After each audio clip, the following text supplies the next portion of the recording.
first thing that we're going to do is the budget constraint. कि budget constraint क्या होता है? Then we will see what are indifference curves.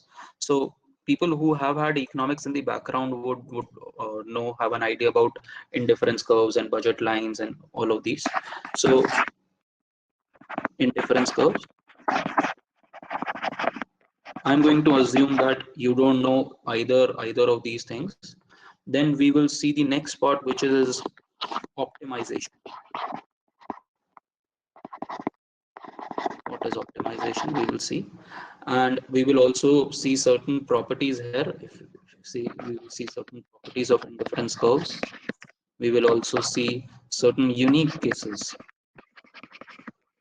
What are so unique cases will be two types of unique cases we will see. One is something called as a perfect substitute, the other thing is called as the perfect complements. ठीक है, हम ये दोनों चीजें, so this is our objective for today's class. आज हम सिर्फ इतना ही cover करेंगे. Next class में we will cover on more things. So coming back to the reading, now we need to see that what lies behind the decision of a consumer. तो एक consumer है, वो क्या चूज करता है, वो बहुत दो चीजों पे डिपेंड करता है. So for a consumer there are two major aspects, two things that he considers in choice. One is what is his budget, basically कि income कितना है, and second चीज is कि आपको चाहिए क्या, which is your preferences. Suppose I am a vegan. So vegan basically जो वो लोग होते हैं जो not only they are vegetarians but they are a step ahead. वो कहते हैं कि हम एनिमल ड्रिवन कोई प्रोडक्ट नहीं लेंगे, तो वो मिल्क भी नहीं लेंगे. तो मिल्क एंड डेयरी प्रोडक्ट्स भी जो लोग नहीं लेते हैं उनको हम बोलते हैं vegan. Confuse vegan with vegetarian. ठीक है. So suppose I am a vegan, तो इररिस्पेक्टिव की प्राइस एग का कम है या मिल्क का कम है, मेरी उस गुड की प्रेफरेंस ही नहीं है, तो मुझे वो गुड मैटर ही नहीं करता है. तो इन दोनों चीजों के बेस पे प्रेफरेंसेस क्या है एंड इनकम क्या है, you will have something of a which is the equilibrium. what will the consumer actually buy. Now since most of us are not Ambanis and Rothschild family, again एक और आज का project दे रहा हूं मैं आपको. फाइंड आउट अबाउट, कहां गए तुम लोग, have you guys heard about एक एड आता है diamonds are forever. Yes, sir. Yes, sir. सबने देखा? Yes, sir. Yes. ठीक है. Now what I want you to do guys is, एक आज मूवी आज सजेस्ट कर रहा हूँ, वॉच ब्लड डायमंड. ठीक है. What is happening to this pen? Blood Diamond. It's I think available on Amazon Prime. ठीक है. तो watch this movie and then do a little research about a company called De Beers. ठीक है. And then look into a family. So what is the name of the movie I mean? Blood Diamond. Blood Diamond is the name of the movie. It's an Oscar-winning movie. Leonardo DiCaprio is one of the protagonists of the movie. De Beers is the name of the company that I want you to search. Okay, and I want you to search about this family by the name of Rothschild family. Okay, it's considered, they're considered to be the richest family in the world. Okay, in terms of assets. Okay, and basically De Beers kind of controls most of the demand or most of the diamonds in the world. Okay, so this is kind of projected. This movie is kind of projected on what De Beers does. So it'll be an eye-opening movie for you. Okay, chalo. So if you now, so we are not Rothschilds, we are not Jeff Bezos, we are not Ambani. So we have a consumer constraint, we have a constraint of income. तो हम limited income में देखना चाहते हैं हम maximum goods क्या खरीद सकते हैं. Suppose अभी तक जो आप पहले की यूनिट्स में पढ़ोगे, पहले की यूनिट्स में आप क्या पढ़ोगे, आपके पास एक प्राइस होगा और एक कमोडिटी होगी. ठीक है.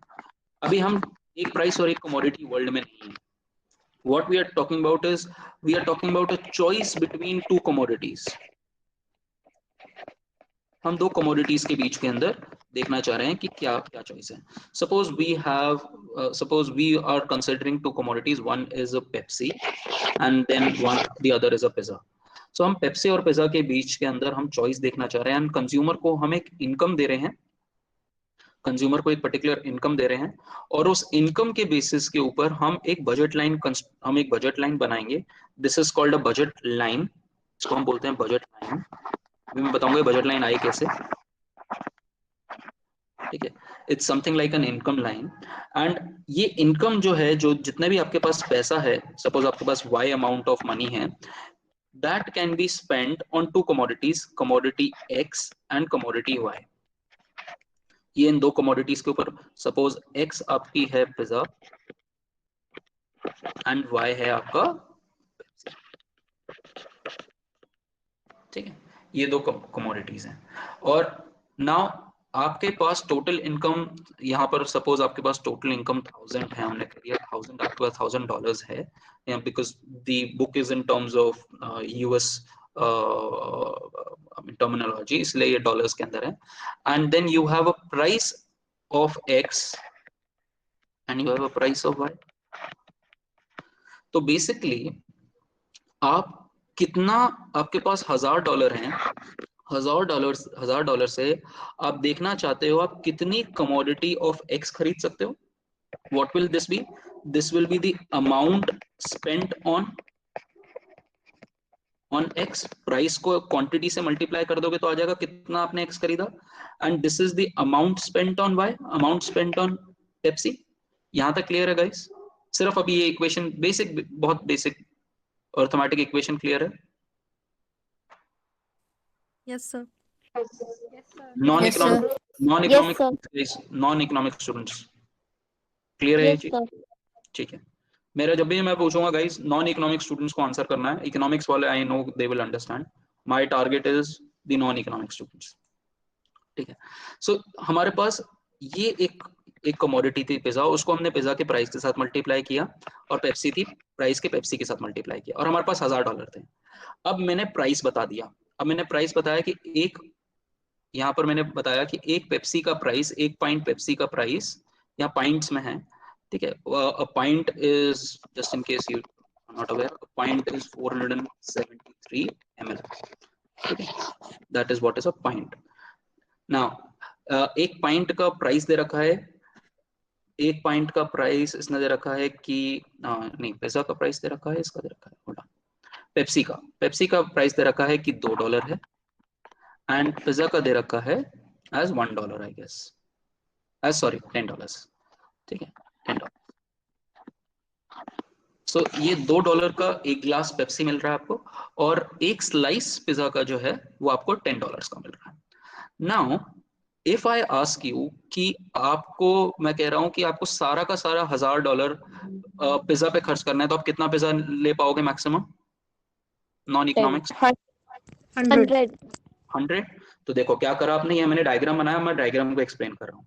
सो मैं यहाँ पर क्वांटिटी ऑफ पिज्जा है, यहाँ क्वांटिटी ऑफ पेप्सी है. तो मैंने क्या किया, मैंने कहा कि मैं पूरा का पूरा $1000 जो है उसको मैं चाहता हूँ कि मैं क्वांटिटी ऑफ y को जीरो कर रहा हूँ, y को जीरो कर रहा हूँ, क्योंकि देखो है ना, यहाँ पर y जीरो हो गया. ठीक है, मैंने y को जीरो कर दिया, तो y को जीरो कर दिया तो इस इक्वेशन में ये पार्ट जीरो हो चुका है. अब 1000 is equal to px into x रह गया. So you just divide, px से नीचे डिवाइड करते हो, you will get 1000 divide by 10, you will get 100 is equal to x. तो आपके पास 100 मैक्सिमम पिज्जा आ सकते हैं. Now if I ask the other thing, that suppose I don't want to buy any pizza, I want to buy only Pepsi. So what I do is, मैं कहता हूं मैं x को zero put करूंगा इस equation में, और x को जब जीरो पुट करूंगा, I will get an equation 1000 is equal to 2 into y, और मैं y के लिए सॉल्व करूंगा तो I will get y as 500. तो आप मैक्सिमम जो पेप्सी खरीद सकते हो 500 पॉइंट्स खरीद सकते हो. यहां तक गाइस क्लियर है सबको? Yes, sir. Yes, non sir. Economic. Yes, sir. Yes, sir. Good. So this is how I create a budget constraint. मैंने एक budget line बनाई ठीक है। और इस बजट लाइन में बेसिकली दिखा रहे हैं हम, यहाँ पर ये एक्सट्रीम पॉइंट्स हो गए, इन दोनों एक्सट्रीम पॉइंट्स को ज्वाइन करती हुई जो लाइन होगी वो बजट लाइन होगी। And this budget line is basically a combination of all goods, of both goods, जहां पर ये इक्वेशन सेटिस्फाई कर रही है। 1000 is equal to 10 into x plus 2 into, ये इस लाइन की इक्वेशन है, ठीक है। और ये कुछ नहीं कह रही, फॉर एग्जाम्पल लेट्स टेक ये सी पॉइंट। सी पॉइंट में क्या कह रहा हूं मैं, सी पॉइंट में कह रहा हूं कि आई एम हैविंग 250 पेप्सी। तो 250 पेप्सी का मतलब 250 इंटू 2, ये आपका आ गया 500, एंड 50 पिज्जा, 50 इंटू 10 500, दोनों का सम हो गया 100,000। सो दिस, ये जो है ये आपकी बजट लाइन की इक्वेशन है। यहाँ पर कहीं पे भी मैथमेटिकल नहीं लिखा, बट मैं आपको सिंपल समझाने की कोशिश कर रहा हूँ कि अगर आप इसको प्योर बिल्कुल सिंपल मैथमेटिक्स से सोचने की कोशिश करो तो बहुत आसान तरीका हो जाता है। एंड यही थोड़ा सा डिफरेंस रह जाता है इकोनॉमिक्स ऑनर्स में। इकोनॉमिक्स ऑनर्स में हम इतना एक्सप्लेन ही नहीं करते हैं यूजुअली, सीधा अज्यूम कर लेते हैं कि आपको पता है।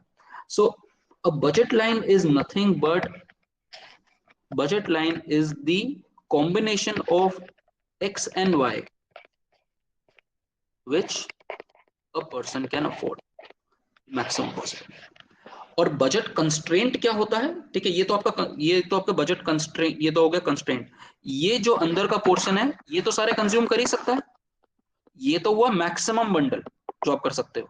इसके अंदर कोई भी बंडल होगा guys, now try to imagine, अगर मैं इसके अंदर का कोई भी बंडल लूंगा तो वो $1000 कॉस्ट करेगा कि 1000 से कम कॉस्ट करेगा? Less than 1,000. Less than 1,000. Suppose मैं कहता हूं मैंने ये वाला पॉइंट लिया 250, मैंने बोला 250 बर्गर्स ले रहा हूँ, 250 पेप्सी ले रहा हूँ और कह रहा हूँ 25 पिज्जा ले रहा हूँ। तो 25 इंटू 10 करूंगा, 25 इंटू 10 करूंगा तो आ गया 250, और ये 500 है टोटल। दैट मीन्स इस पॉइंट पे सपोज मैं डी पॉइंट लेता हूँ तो इस डी पॉइंट पे टोटल जो मेरी स्पेंडिंग हो रही है वो सिर्फ 750 हो रही है। डी पॉइंट गाइस क्लियर हुआ सबको? Yes, Yes, sir. sir. Yes, sir. ठीक है, तो अब that means anything below this budget constraint is can be identified as, let me now point, write it down here. Mm-hmm.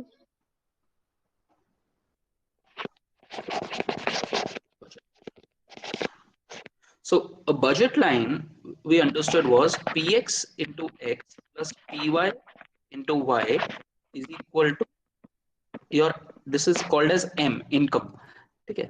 Now this is basically your income, what we have as $1,000.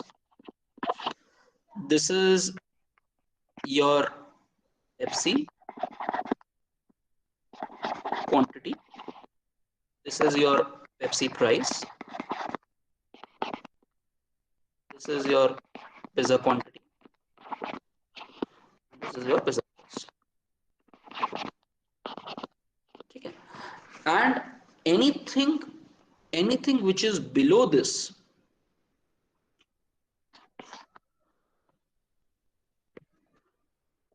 this line is basically your budget line. This is what we have understood, and the equation of this line is this. So anything which is below this is going to cost you less. So this particular set, इस particular set को हम बोलते हैं budget set, and इसकी equation क्या बोलते हैं हम इसको, px into x plus py into y less than equal to n।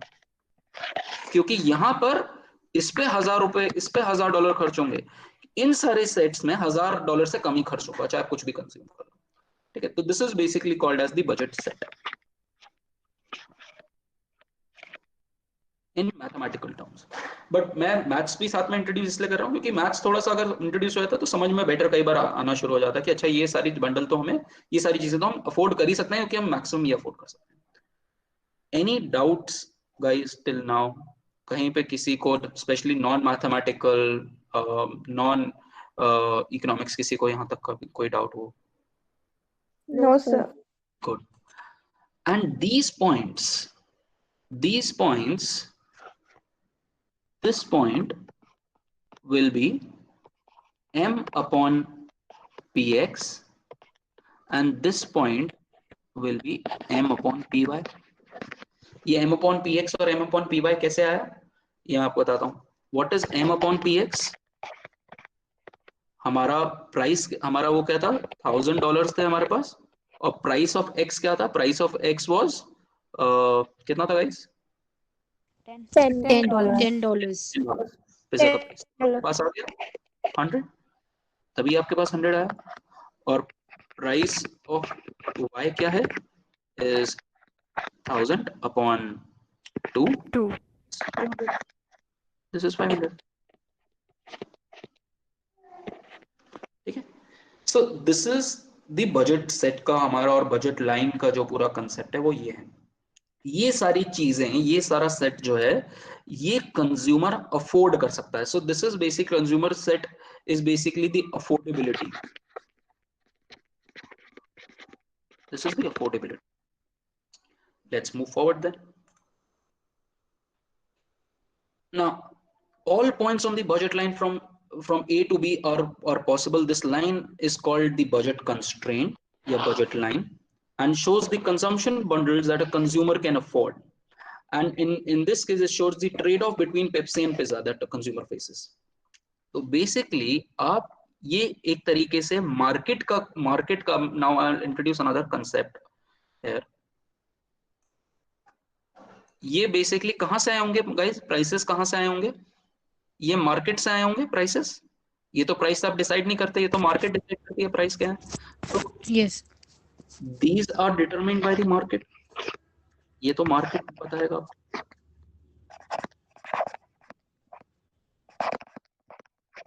ये आपका पर्सनल इनकम है. ठीक है. तो ये बेसिकली बता रहा है कि मार्केट जो है वो किस तरीके से ट्रेड ऑफ करती है between pizza and Pepsi. Now let us understand कि ये ट्रेड ऑफ की मैं बात क्या कर रहा हूं. What is this trade off that I am talking about. I am saying price of X, which is pizza, is $10, and price of Pepsi is just $2. So basically market values की एक unit इसका 5 गुना expensive है इससे. This is the valuation guys. ये trade off है, और ये trade off consistent trade off है. तभी इस लाइन को देखो, ये लाइन जो है, अगर मैं आपको ये लाइन दिखाऊं, ये लाइन जो है कांस्टेंट है. इस लाइन का कांस्टेंट होने का क्या मतलब है, दैट आल्सो आई शो. कहां चला गया पीडीएफ. ये लाइन जो है ये कांस्टेंट है. यहां पर आपका आया था 0.100 और यहां पर आया था 500. ठीक है. तो आप बेसिकली क्या कह रहे हो, ये 100 ले सकते हो या फिर ये 500 ले सकते हो. दैट मीन्स अगर मैं आपको बोलूं कि एक यूनिट मुझे और y का चाहिए, सॉरी x का चाहिए, एक यूनिट मुझे और x का चाहिए, तो आप कहोगे कि 5 y देने पड़ेंगे. यही तो ट्रेड ऑफ है. तभी तो आप कह रहे हो कि ये या तो 100 ले सकते हो या ये 500 ले सकते हो. तो basically this is also the valuation that market puts. तो ये मार्केट की वैल्यूएशन है. This is market valuation. That if in the market, suppose barter system होता है, मार्केट में आप जाते हो, तो मार्केट में अगर आपको एक स्लाइस पिज्जा आपको किसी से लेना है, ठीक है, तो आपको उसको 5 पॉइंट ऑफ पेप्सी देने पड़ेंगे. ये क्लियर हुआ गाइस, क्योंकि वैल्यूएशन वही है. Non Yes, sir. Economic. Yes, sir. तो ये मार्केट बेसिकली बजट कंस्ट्रेंट, आपको मार्केट वैल्यूएशन, तभी मैंने क्लास के शुरुआत से पहले वैल्यूएशन की बात करी थी कि यहां पर मार्केट वैल्यूएशन आता है कि मार्केट ने ये प्राइसेस दी हैं और वो बता रहा है कि ये दो कमोडिटीज को कैसे वैल्यू किया जा सकता है.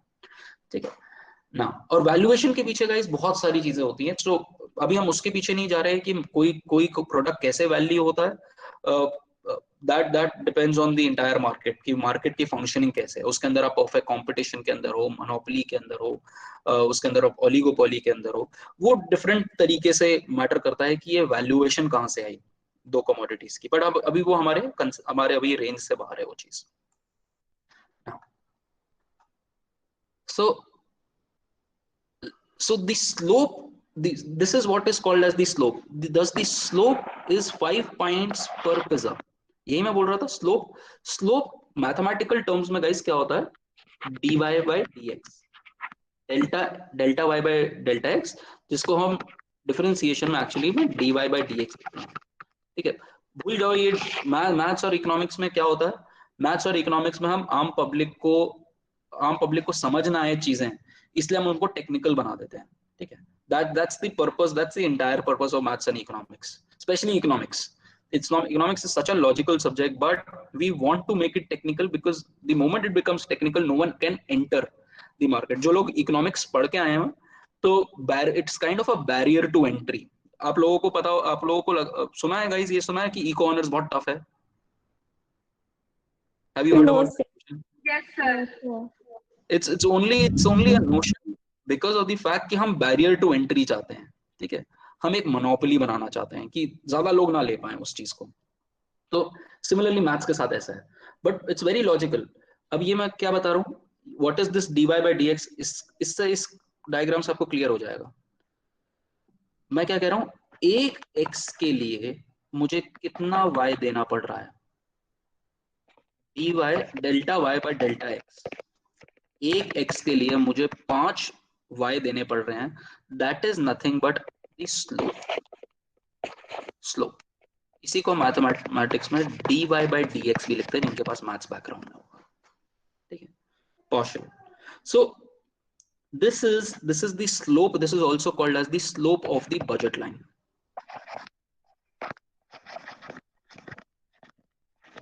Guys, non maths, non economics, समझ में आया? Yes, sir. Yes, sir.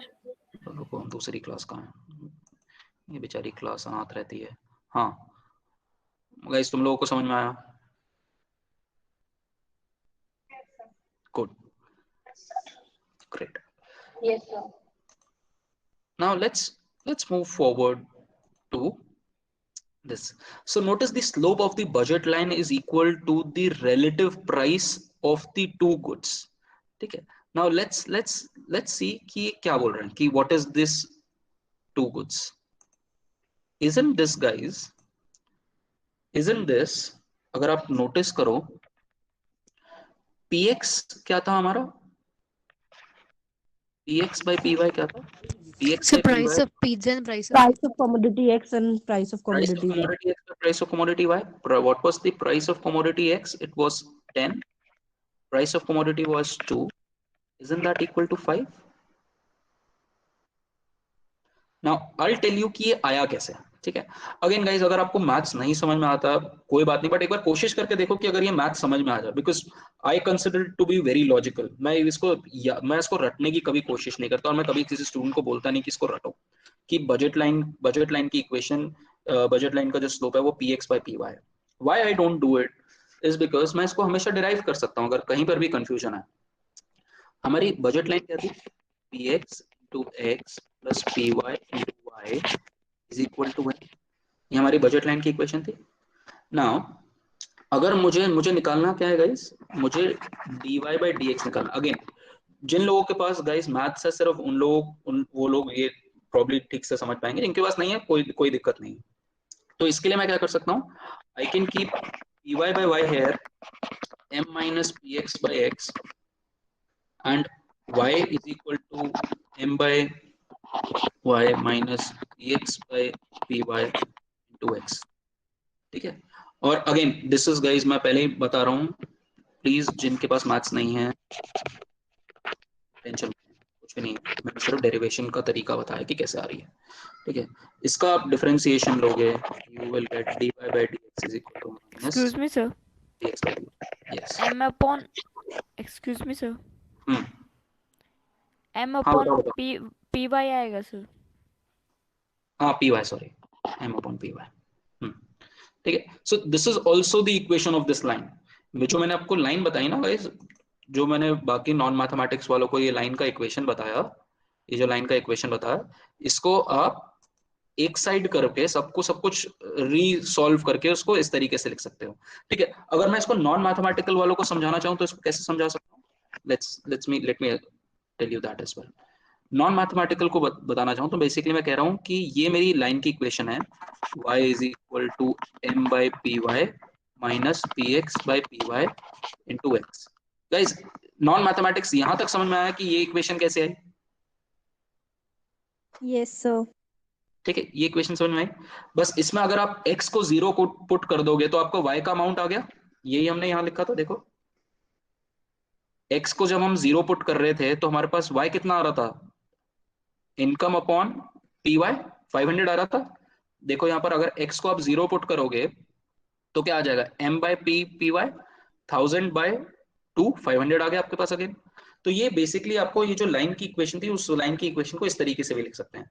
अब मैं बेसिकली कह रहा हूं कि अगर मैं y में कितना चेंज आएगा अगर मैं x को एक यूनिट से चेंज करूं, तो वो बेसिकली है उसी को हम डिफरेंशिएशन यहाँ बोल रहे हैं.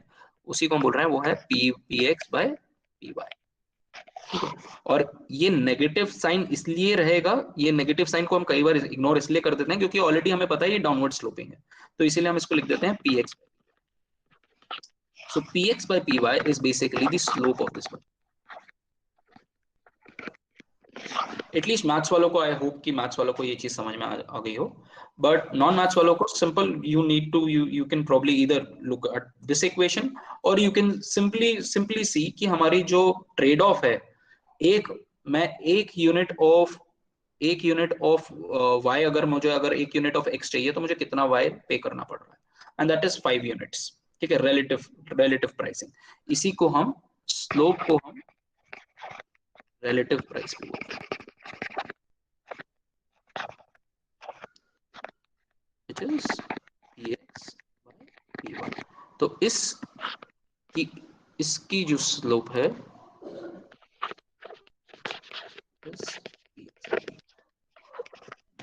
ओके गाइस, यहां तक किसी को doubt? Specially No, non economics. no, sir. Anyone in the एक मिनट कौन बोला? कौन था? I can't figure you out. अरे बताओ ना, किसने पूछा था? I explain it to you again. मुझे तो दिखे नहीं दे रहे इतने सारे, एक तो स्टूडेंट्स हैं. रुको guys, by the way, this is not the first time I'm teaching so many students, don't worry about it. Econ में we had 256 students in our class. Hold on, let me slide.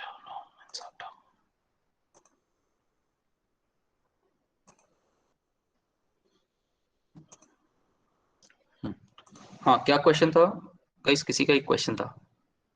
Yes sir, इसे कैसे derive किया तो दोबारा बताइए. इसको drive कैसे किया? ये मेरी बजट इक्वेशन थी, ये मेरी बजट लाइन की इक्वेशन थी.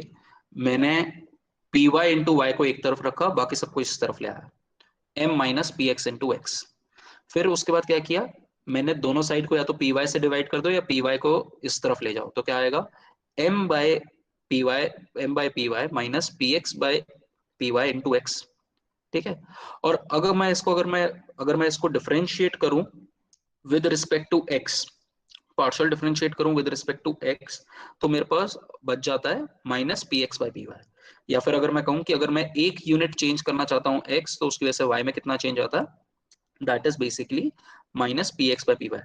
माइनस साइन इसलिए हम हटा देते हैं क्योंकि हम मॉडुलस में बेसिकली देखते हैं कि एब्सोल्यूट स्लोप कितना है. स्लोप को हम एब्सोल्यूट सेंस में देखना चाहते हैं मॉडुलस के अंदर. तो एब्सोल्यूट सेंस के अंदर slope is P X by P Y, क्योंकि हमें पता है वो नेगेटिवली, हमें पता है वो डाउनवर्ड स्लोपिंग है. कोई भी चीज डाउनवर्ड स्लोपिंग होती है तो उसका स्लोप नेगेटिव तो होगा ही. But again this is only for people, negative वाला कंसेप्ट जो मैथ्स बैकग्राउंड से हैं. जो मैथ्स बैकग्राउंड से नहीं है, I mean you just need to know कि ये रिलेटिव प्राइसेस हैं एंड वो P x by P y इसका स्लोप है. Any other doubt? Did I clear your doubt first of all, जिसने भी पूछा था? Okay, great. So now let's move forward. Now ये तो हुई एक part of story. This is just part one. This is just part one कि दो commodities थी. दो commodities में मैं कैसे distribute कर सकता हूँ. So what we have just seen is how a consumer can distribute two commodities with a budget line. ये हमने constraint solve किया. Now our question is, ठीक है. अच्छा, दूसरी चीज, I want you to do this question on your own, guys. ठीक है, एक बार ये question try करना. It's a very easy question. Please try it on your own, and we will come back on कि क्या solve करा आप लोगों ने. ठीक है. Then let's move on to the second part of the problem. अब मुझे पता चल गया कि मैं या तो maximum 100 पिज्जा slices खरीद सकता हूँ या मैं maximum 500 pints of Pepsi खरीद सकता हूँ. नाउ माय चॉइस इज कि मैं चाहता क्या हूँ. जरूरी थोड़ा है कि मैं 100, मेरे लिए जो चॉइस हो सकता है मुझे पिज्जा ज्यादा पसंद हो, मुझे पेप्सी ज्यादा पसंद नहीं है, इट्स अनहेल्दी, तो मैं कहता हूँ कि पेप्सी अच्छी नहीं है. Now this brings me to another point. आज एक और चीज आप सर्च करोगे, ठीक है, आप सर्च करोगे, वीडियोस देखोगे, सर्च करोगे इस चीज के ऊपर, harmful effects of soft drinks. You will search about Coke, you will search about Pepsi, you will even search, if you think you were well off with Diet Pepsi, Diet Coke, उसके बारे में search. And what I want you to do is, I want you to read at the back of every can of Pepsi, every Pepsi, I want you to read the amount of sugar in it. सिर्फ I want you to read, ठीक है, कि कितना sugar होता है एक इसमें, and the history of it. कि इसकी हिस्ट्री आप पढ़ोगे तो it actually, these drinks are a kind of a drug. I compare them as a drug. Why I compare them as a drug? Because what it does, it gives you a sugar high. Usually people don't understand highness is a sense of dopamine that releases in your brain. There's a hormone called dopamine, वो release होता है. So and that dopamine, yes. So मैंने अभी जो search किया तो it says sugar content is 41 grams. Yes, and एक बार आप खुद देखना कि 40, आपको डेली लाइफ में 41 grams of sugar चाहिए होता है. That's I think 41 grams is what I think 5-6 या 10 spoons of sugar. ठीक है, तो आप एक उसके अंदर इतनी चीनी आप खा रहे हो, सिंपल. ठीक है, तो just read about this sugar high. What it does, it basically releases a lot of happiness. Pepsi भी तो थोड़ा happiness लगती है, ये कोक पीते हो, because आपको पास इतनी ज्यादा शुगर का कंटेंट आया है, and this is basically carbs से जो happiness मिलती है वो होती है. Why do you think कि अगर आप फैट खाओगे या प्रोटीन खाओगे तो आप इतना ज्यादा प्रोटीन नहीं, अगर आप चिकन स्टिक खाओगे आप इतना चिकन नहीं खा सकते जितनी आप पेप्सी पी सकते हो या पिज्जा खा सकते हो. ठीक है, it's because the kind of fullness that you have when you have more of carbs versus more. तो 3 macros होते हैं. There's something called carbs, carbohydrates, there's something called fats, and there's something called protein. एक carb 4 calorie देता है, एक fat 9 calorie देता है, and एक प्रोटीन 1 ग्राम प्रोटीन 4 देता है.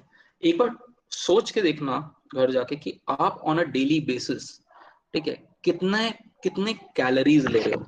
एक नॉर्मल ह्यूमन को अराउंड 2100 कैलोरीज ले रहे हो, and I can bet that a lot of you might be in the lockdown, you might be consuming around 4000 to 4500 calories. हमारी बात क्यों करूं, I myself I've gained 10 kgs in the lockdown, so I should not be professing on it, but still, because I know it, I was into the fitness for some time, and I try to be into fitness, but still, this is, you see that what is the amount of calories that you're consuming, and इसी पूरे उसमें search about Coke, Pepsi and इसमें documentaries भी मिल जाएंगे आपको, Netflix में मिल जाएगा, Amazon पे शायद से ना मिले बट नेटफ्लिक्स पे जरूर मिलेगा, नहीं तो गूगल एंड यूट्यूब जिंदाबाद, but don't believe everything that is there on YouTube, ठीक है। चलो, so now let's move on to how consumer makes choices. So now the point is that the consumer might not feel the same kind of might not have the same kind of love for Pepsi or for pizza. So there might be a preference. कई लोगों को pizza बहुत पसंद है but Pepsi इतनी पसंद नहीं है, कई लोगों को पेप्सी बहुत पसंद है और पिज्जा ज्यादा पसंद नहीं है. So you will have, if 5 of you go to Domino's Pizza, some of you will have 5 slices of pizza and only 1 pint or 1 glass of Pepsi, while some of you will have 3 pints of Pepsi but only 1 slice of pizza. So that basically comes down to the kind of preferences that you have between these goods. So preferences is nothing but the choice.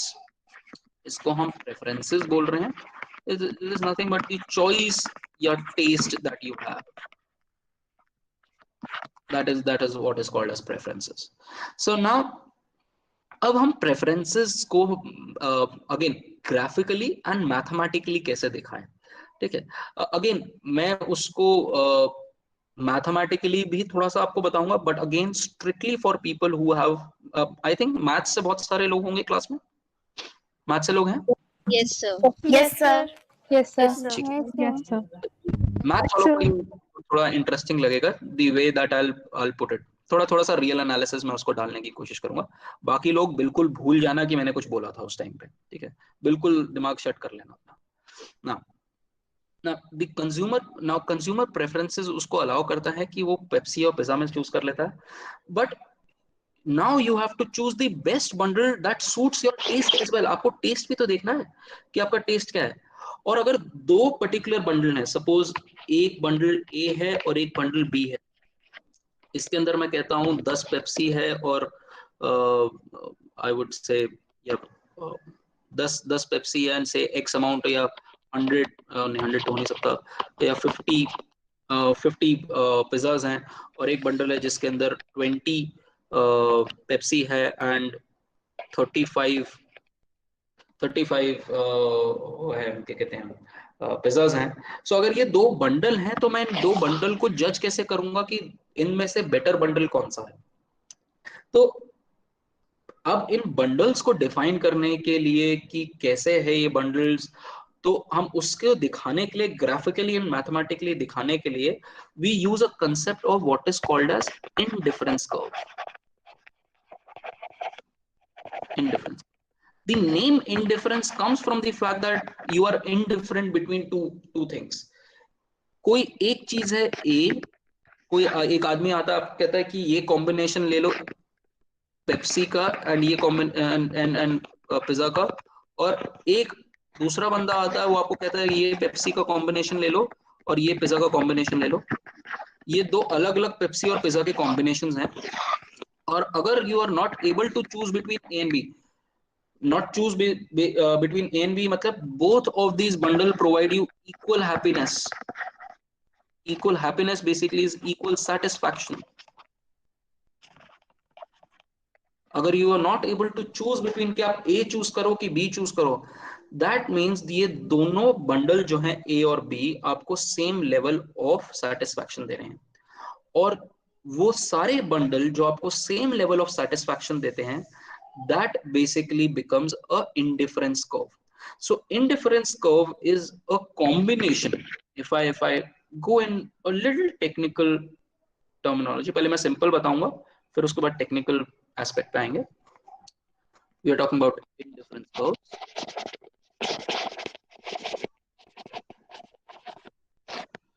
Indifference curve has to do with your preferences and tastes. या preferences कैसी हैं, आपके test कैसे हैं, इन चीजों पे depend करता है. And indifference curve is basically those points where you are equally satisfied.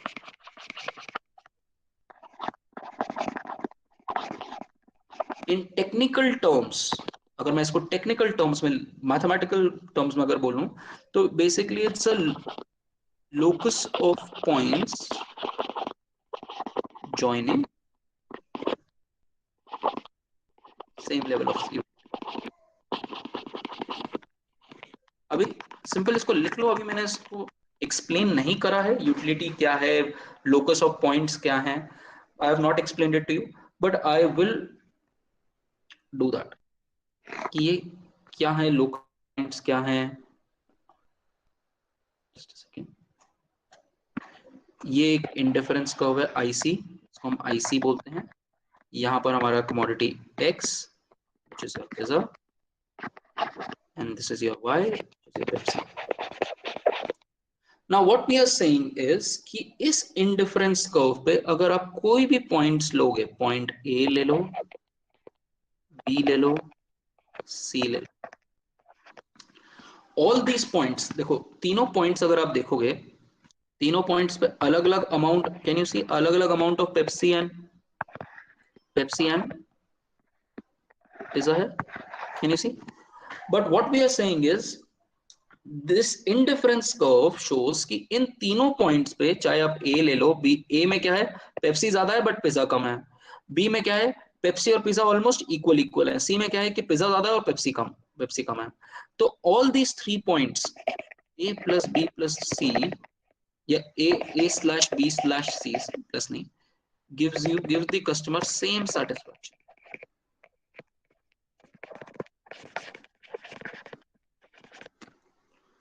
Guys, ये समझ में आया? Yes, sir.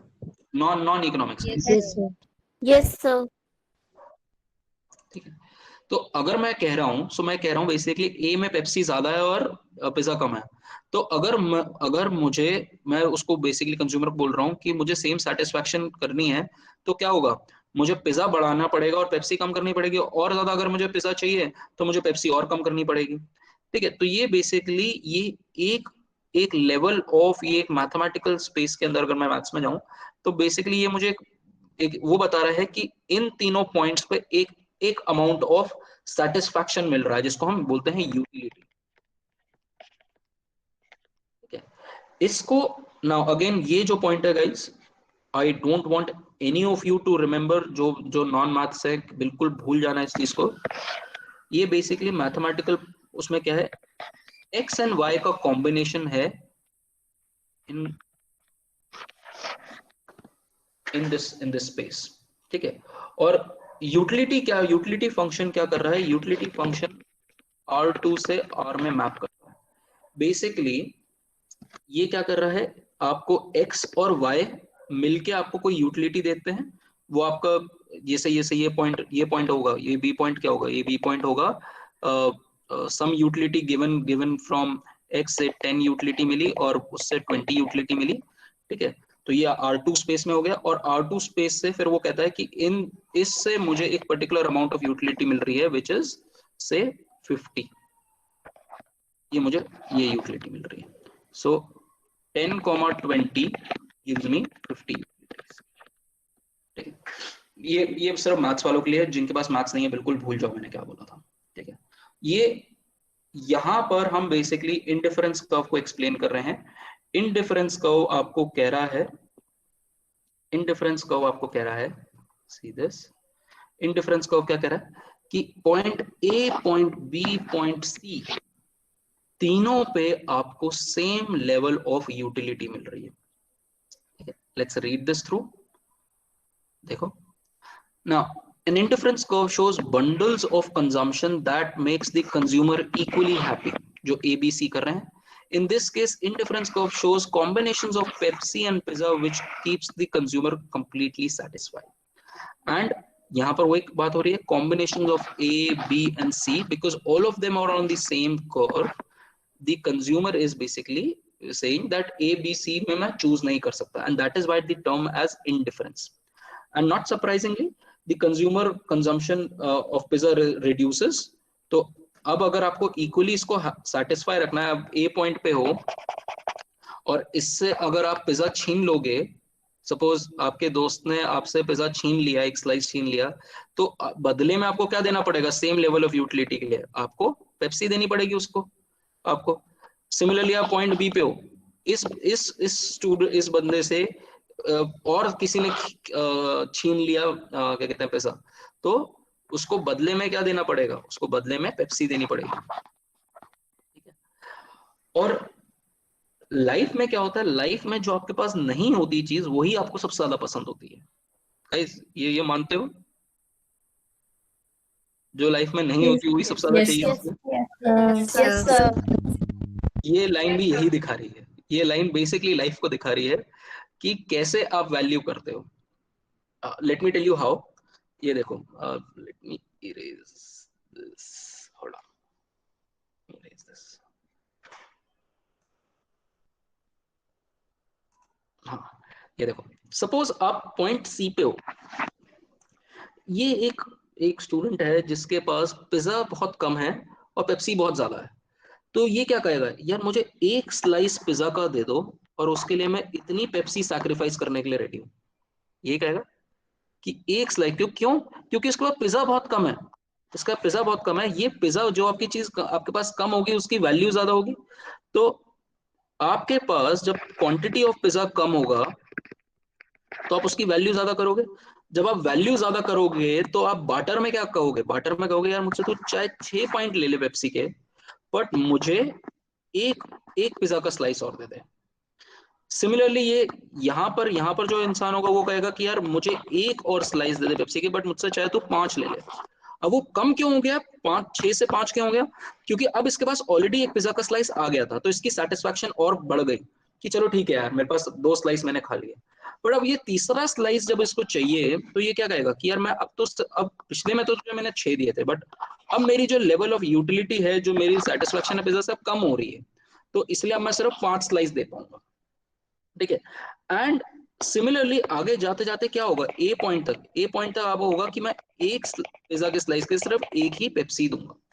So this is basically called as, ये जो रेट, जिस रेट पे आप सब्स्टिट्यूट कर रहे हो, इसको बोलते हैं marginal rate of substitution.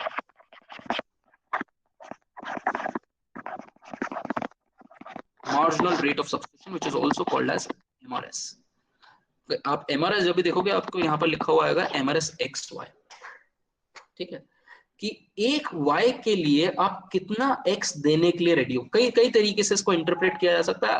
I read it as this, कि एक y के लिए आप कितना x सैक्रिफाइस करने के लिए रेडी हो, ठीक है।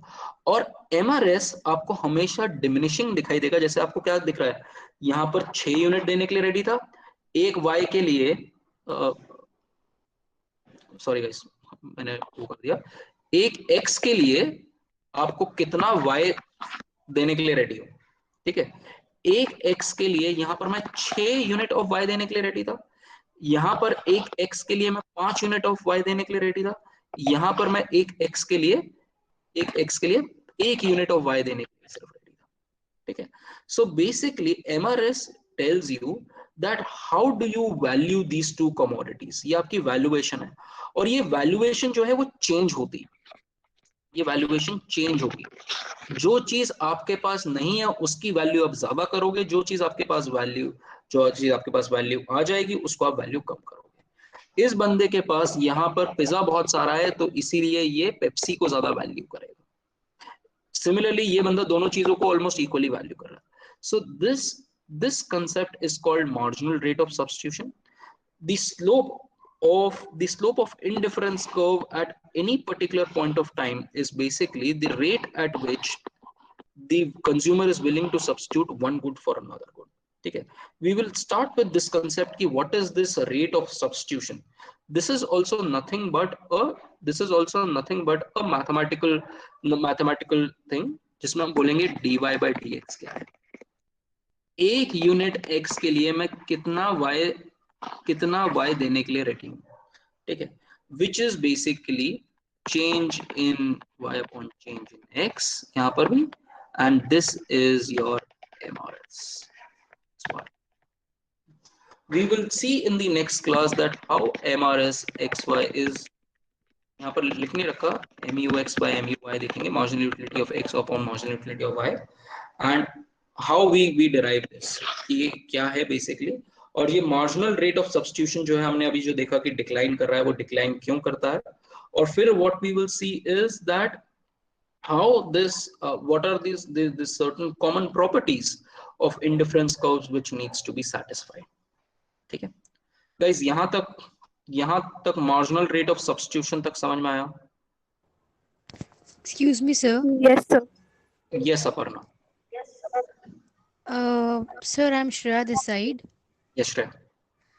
Sir, I wanted you to explain again that XY ER2 and UR2 Rs, like whatever equation it was.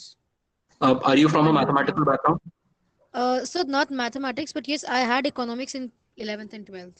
नहीं, मैथ्स ऑनर्स से हो? No, sir. भूल जाओ भूल जाओ बिल्कुल उस Okay. कंसेप्ट को.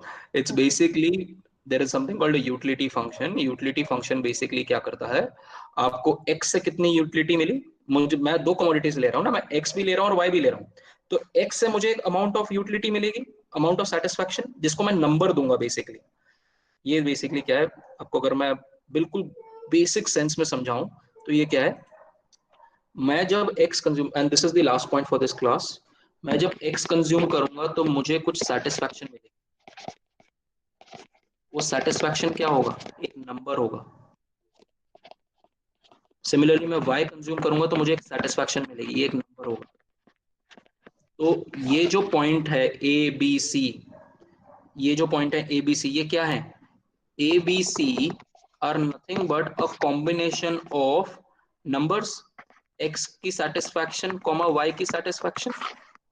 ठीक है, और यूटिलिटी, ओवरऑल यूटिलिटी क्या कर रहा है, ओवरऑल यूटिलिटी इज बेसिकली हर पॉइंट को मैप कर रहा है from R2 real space to vector space to R1, जहां पर आप बेसिकली कह रहे हो कि ये दोनों x और y मिलके मुझे एक अमाउंट ऑफ यूटिलिटी दे रहे हैं, which is IC1, which is this.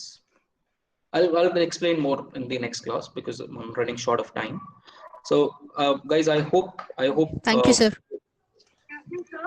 yes, just one more question. Sir, एक बारी could you please go on your site and show us where the notes are available?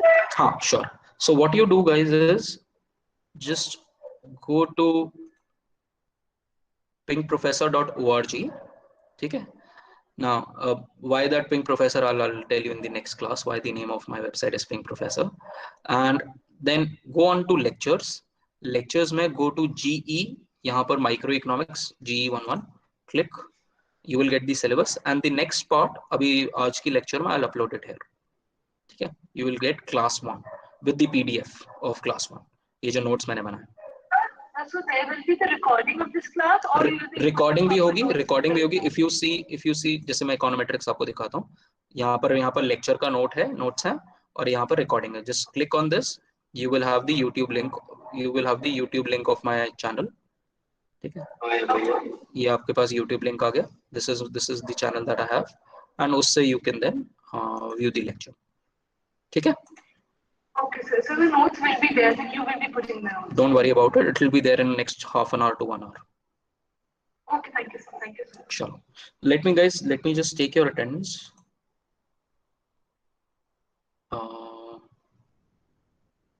Download. Let me take the attendance of the other class. Sir, इस वाले से कभी-कभार attendance ठीक नहीं आती है, Google Meet वाले attendance से. Guys, मैं बहुत टाइम से Google Meet यूज कर रहा हूँ and I have even gone into the GitHub codes of this. मुझे आज तक कभी प्रॉब्लम फेस नहीं हुई, but still अगर कोई प्रॉब्लम होगा तो you can highlight me in the class कि अभी जब मैं CSV फाइल भेजूंगा मुझे बता देना कि अगर किसी की अटेंडेंस मिसिंग है तो let me know. ठीक है. Okay guys, I think I hope that you had a fruitful session, and on that note I will like to sign out. Thank you very much. Thank you, sir. Hope Thank to see you in the next week. Thank you, sir. Bye. Jai Hind. Bye. Thank you, sir. Thank you, sir. Thank you, sir. Excuse me, sir. Yes. हाँ बेटा बोलो. Sir, can I ask something? हाँ बोलो.